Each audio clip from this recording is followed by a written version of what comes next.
सभी साथियों को मेरा नमस्कार। स्वागत है सभी का आज की जनसत्ता विश्लेषण में। आइए शुरू करते हैं आज का विश्लेषण बिना किसी देरी के।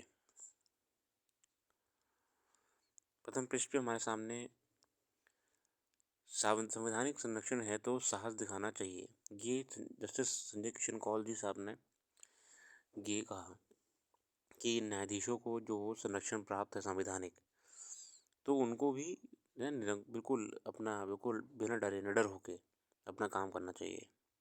ठीक है। असल में इनका रिटायरमेंट बहुत जल्द होने वाला है, तब इन्होंने ये आपकी बात कही। ठीक है। न्यायमूर्ति कौल का कार्यकाल 25 दिसंबर तक है, लेकिन शनिवार से शीतकालीन अवकाश हो जाने के कारण अब सुप्रीम कोर्ट नए साल ही खुलेगा। लिहाजा न्यायमूर्ति कौल को औपचारिक विदाई देने के लिए अनेक आखिरी कार्यदिवस पर समारोह आयोजित किया गया। बहुत ही नामी जज रहे हैं, इनका इम्पोर्टेंट डिसीजंस जजमेंट्स पे भी बहुत इनका रोल रहा है। चलिए आगे आते हैं।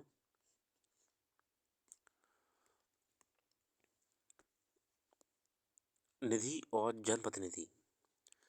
जनप्रतिनिधि के लिए अलग से विकास निधि की व्यवस्था इस मकसद से की गई थी कि कुछ बुनियादी काम घोषित परियोजनाओं से अलग भी संपन्न कराया सकें।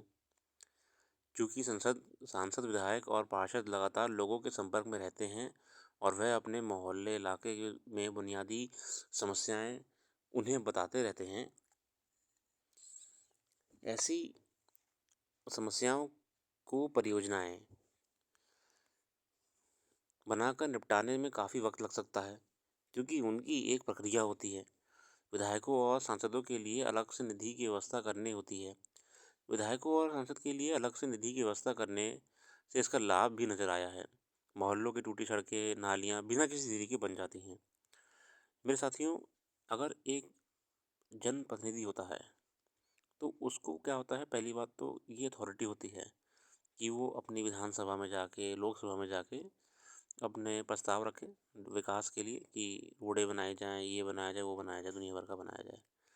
और उस पे एक अथॉरिटी होती है कि वो अपनी डायरेक्ट अपने अंडर जो उसके एरिया की ज़रूरतें वो पूरी कर सके, जिसके लिए कोई योजना बनाने की ज़रूरत नहीं है। उसे सिर्फ डिस्ट्रिक्ट एडमिनिस्ट्रेशन से संपर्क करके ये काम करवाना होता है। ये जो निधि होती है इसे सांसद निधि ही कहते हैं। ये इस समय हाल ही में 7 करोड़ भी कर दी गई। ये क्यों होती है? क्योंकि देखिए, एक जनप्रतिनिधि होता है, उस पर बहुत सारे काम होते हैं, डेली ढेर सारे लोग मिलने आते हैं।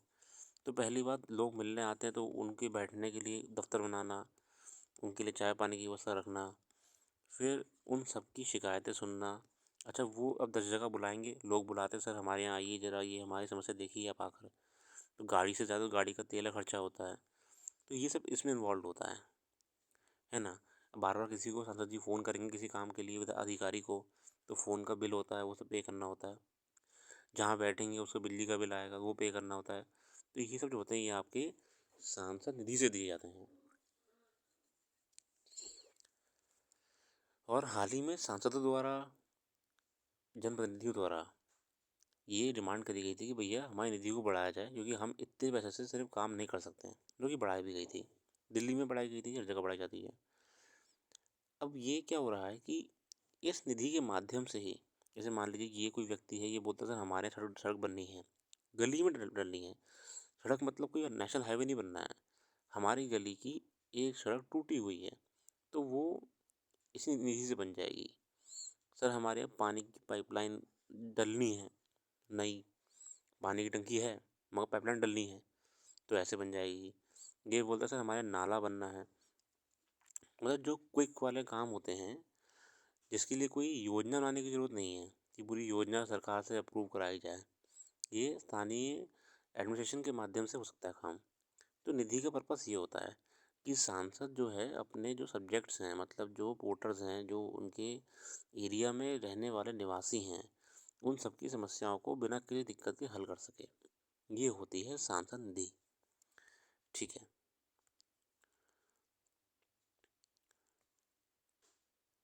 इन कार्यों से लोगों में उत्साह मद्देनज़र और वक्त की बदलती ज़रूरतों के मुताबिक समय समय पर सांसद और विधायक निधि में बढ़ोतरी भी की जाती है। अभी दिल्ली सरकार ने विधायक निधि को रकम 4 करोड़ से बढ़ाकर 7 करोड़ करने का फैसला करा। माना जा रहा है कि इससे विधायक अपने क्षेत्र में विकास कार्यों का विस्तार कर सकेंगे। इस वित्त वर्ष में बढ़ी हुई राशि ने केवल करीब आधे हिस्से यानी 100 करोड़ का आवंटन किया जाएगा। बाकी 120 करोड़ रुपए अगले वित्त वर्ष में आवंटित किए जाएंगे। निश्चय है कि विधायक निधि बढ़ने से दिल्ली में कुछ बेहतर कामकाज की उम्मीद की जाएगी, मगर जब से जनप्रतिनिधि के लिए विकास निधि के आवंटन का व्यवस्था की गई है, तभी से इसमें अनियमितताएं की शिकायतें मिलती हैं। सांसद, विधायक, पार्षद भी किन्हीं ठेकेदारों, एजेंसियों, स्वयंसेवी संगठनों आदि की मदद से अपने इलाकों में समस्याएं, शिकायतों को दूर करने का प्रयास करते हैं। सभी जानते हैं कि उनमें कमीशनखोरी चलती है। कई मामलों में तो अपने करीबी लोगों को ही उपकृत करने की कोशिश की जाती है। मतलब देखिए, जो ठेके होते हैं, टेंडर होते हैं, वो अपने ही लोग को दे देते हैं, है ना। टेंडर क्या होता है कि ये मतलब शिकायतें बहुत आती हैं। जैसे सांसद जी हैं, मान लीजिए आप, ये हमारे सांसद जी हैं, ठीक है। इन्होंने क्या करा, अब कहानी वही है अभी भी। जो सांसद निधि है आपकी, उसी में काम करना है इनको अभी। तो मान लीजिए किसी ये 4 लोग आए थे, तो एक ने बोला था हमारे यहाँ सड़क टूटी है, डलनी है। तो इन्होंने क्या करा, ये जो खबरें आती हैं, इन्होंने कहा ठीक है डल जाएगी, इन्होंने अप्रूव भी करा दिया। और जो कॉन्ट्रैक्टर था जो रोड डालेगा, वो इन्हीं का बिल्कुल क्लोज रिलेटिव था कोई। इससे इन्होंने बिडिंग कराई, तो मान ली 15 लाख रुपए की हुई, और ओरिजिनली खर्चा कितना हुआ, 4 लाख रुपए बस। तो थोड़ा पैसा इसके पास गया, बाकी पैसा वापस चला गया इनके पास ही, जो इन्होंने कोई अन्य काम पे लगा दिया अपने पर्सनल गेन में।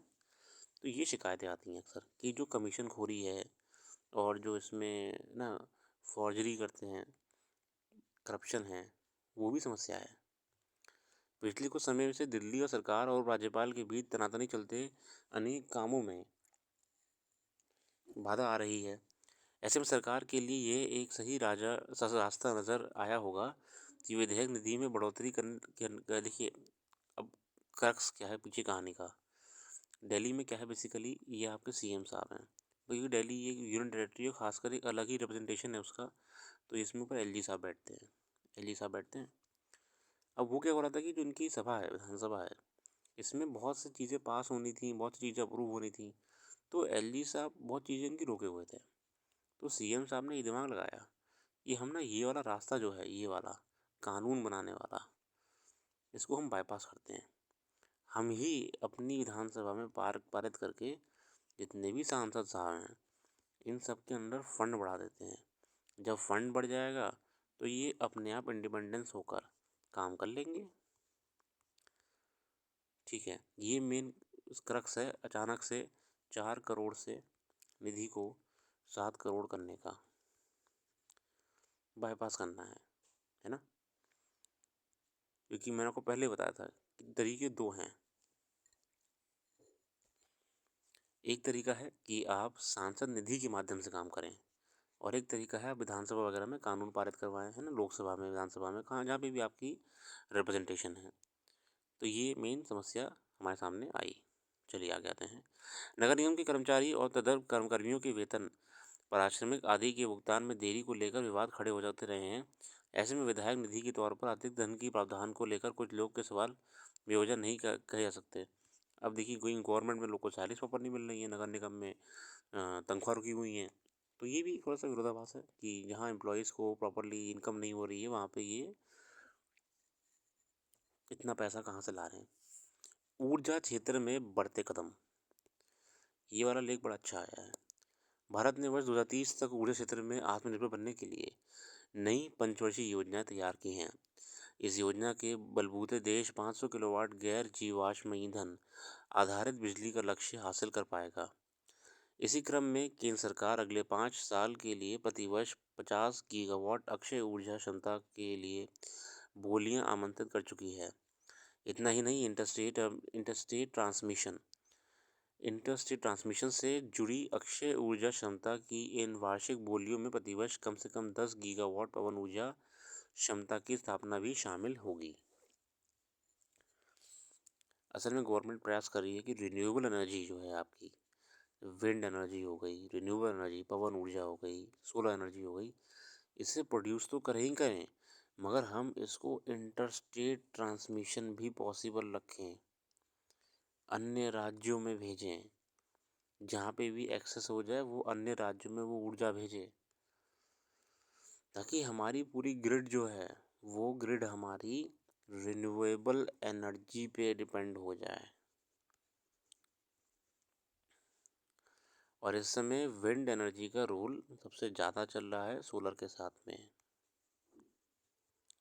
चलिए आगे आते हैं।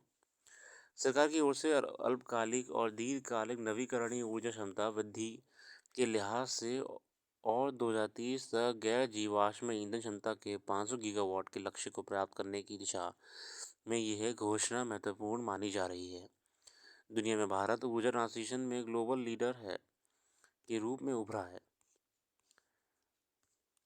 यह उस विकास से स्पष्ट है जो हमने अक्षय ऊर्जा के क्षेत्र में हासिल किया है। अक्षय ऊर्जा क्षेत्र में रोजगार की दृष्टि से भी उम्मीद भरा नजर आ रहा है। एक रिपोर्ट के मुताबिक नए लक्ष्यों को पूरा करने के अगर सफलता मिलती है तो 2030 तक इस क्षेत्र में करीब 15 लाख नौकरियां पैदा होंगी। अक्षय ऊर्जा क्षेत्र में रोजगार पैदा करने के लिहाज से चीन, ब्राज़ील और अमेरिका के बाद भारत दुनिया में चौथा स्थान हो जाएगा। अगर अब बात करें कि रिन्यूएबल एनर्जी जो है हमारी रिन्यूएबल एनर्जी है, इस पर जो बेस्ड एम्प्लॉयमेंट है, जो लोग हमारे रोज़गार में हैं, इनमें अगर हम बात करें तो इस समय नंबर 1 पे चल रहा है चाइना। चाइना में सबसे ज़्यादा लोग इस सेक्टर में हैं एम्प्लॉयड। फिर है आपका ब्राज़ील। तभी देखिए ब्राज़ील ने भी इस समय एथेनॉल को लेके निर्णय लिया था। वो हमारा ब्राज़ील के बाद आता है अमेरिका, यूएसए और उसके बाद हमारा अब इंडिया हो जाएगा, जहाँ पे लोग रिन्यूएबल एनर्जी वाले सेक्टर में एम्प्लॉयड हैं। मतलब कि सोलर एनर्जी वाले कामों में, विंड एनर्जी वाले कामों में और हाइड्रो इलेक्ट्रिसिटी वाले कामों में उनका रोजगार है ना। अक्षय ऊर्जा क्षेत्रों में रोजगार मिला हुआ है। ठीक है, आगे देखते हैं क्या लिखा हुआ है। इंटरनेशनल रिन्यूएबल ऊर्जा एजेंसी आयरीना, ये एजेंसी है आयरीना की रिपोर्ट के अनुसार 14 तक अक्षय ऊर्जा ने भारत में 4 लाख नौकरियां उत्पन्न की थी। असल में भारत में ऊर्जा क्षेत्र में विकास की काफ़ी संभावनाएं हैं और इस क्षेत्र में जाने के लिए छात्रों को कुछ खास पढ़ाई करने की ज़रूरत पड़ेगी। मतलब देखिए जो सेक्टर स्पेसिफिक नॉलेज होती है वो लेनी पड़ेगी। निवेश की बात करें तो भारत के ऊर्जा क्षेत्र में 2000 से 2019 के बीच 14.32 अरब डॉलर का विदेशी निवेश आया है। सरकार इस क्षेत्र पर खासा ध्यान दे रही है, जिसके कारण आने वाले समय में इसमें निवेश और बढ़ेगा। इससे नौकरियों की संभावना भी बढ़ेंगी। 2022 तक भारत सरकार नवीकरणीय ऊर्जा, सौर ऊर्जा, पवन ऊर्जा और आदि की क्षमता बढ़ाकर 175 गीगावाट कर चुकी है। इसमें 100 गीगावाट सौर ऊर्जा और 60 गीगावाट पवन ऊर्जा शामिल है। आगे आते हैं। तकनीकी में सुधार और सौर पैनलों की कीमत में लगातार गिरावट के कारण लक्ष्य को हासिल करने में मदद मिल रही है। देश में जहां 2010 में सौर ऊर्जा की निविदा 12 रुपये प्रति किलोवाट थी, वहीं 2020 में गिरकर 2 रुपये प्रति किलोवाट पर आ गई है। देखिए सरकार ने भी यही योजनाओं के माध्यम से प्रयास करा है कि मोटिवेट करें व्यापारियों को भी कि वो सोलर इक्विपमेंट्स को रखें। भारतीय ऊर्जा से जुड़े कई ऐसे क्षेत्र हैं जहां अभी निवेश की बेहद ज़रूरत है। हरित ऊर्जा का उत्पादन इसका एक पहलू है। सौर पैनलों और पवन टर्बाइनों के निर्माण के लिए आपूर्ति श्रृंखला स्थापित करने से लेकर इन्हें वितरित ऊर्जा परियोजनाओं में स्थापित करने और ज़रूरी आधुनिक ग्रिड स्थापित करने का निवेश के लिए कई क्षेत्र हैं। इसमें सॉफ्टवेयर पर भी निर्भरता बढ़ी है। यहाँ भी निवेश की काफ़ी संभावनाएं हैं। दरअसल हरित ऊर्जा को यह सुनिश्चित करने के लिए सॉफ्टवेयर की ज़रूरत होती है कि पावर ग्रिड सुचारू रूप से कार्य कर रहा हो या नहीं। दुनिया भर के देशों के कोयला और अन्य जीवाश्म ईंधन को पीछे छोड़ हरित ऊर्जा की ओर आने और इसे समर्थन देने की कोई वजह है। कई वजह देखिए, हम जानते हैं कि इस समय हम जो हमारा कोयला है, पेट्रोलियम है, हम इन जो हमारे नॉन रिन्यूएबल सोर्सेज हैं, जिन्हें हम अगर पूरा जिनका हम दोहन कर देंगे तो हमें वापस से मिलना मुश्किल है और इनसे पोल्यूशन भी बहुत होता है। तो हम इसको अब अबैंडन करना चाहते हैं, हम इन्हें छोड़ना चाहते हैं और हम बढ़ना चाहते हैं आगे, जिसमें हम जाएंगे रिन्यूएबल एनर्जी पे, हम विंड एनर्जी पे जो जो पॉल्यूशन भी नहीं करते हैं, सोलर एनर्जी पे, ethanol blended petrol EBP, hydrogen based fuel, ताकि हम क्लाइमेट चेंज में कम से कम योगदान दें नेगेटिव वाला। आगे आते हैं, भारत ने वर्ष 2070 तक कार्बन उत्सर्जन को शून्य करने का लक्ष्य रखा है, जिसके लिए लगभग 50% ऊर्जा नवीकरणीय स्रोतों से उत्पन्न करना बड़ा लक्ष्य है। 2040 तक भारत की ओर से 15,820 टेरावाट आवर बिजली का उत्पादन नवीकरणीय स्रोत करने का भी लक्ष्य रखा गया है। बहुत ही अच्छा आर्टिकल है ये आर्टिकल ऊर्जा क्षेत्र में हमारे आ रहे बदलाव को कहीं ना कहीं हमारे सामने प्रस्तुत कर रहा है। आगे आते हैं,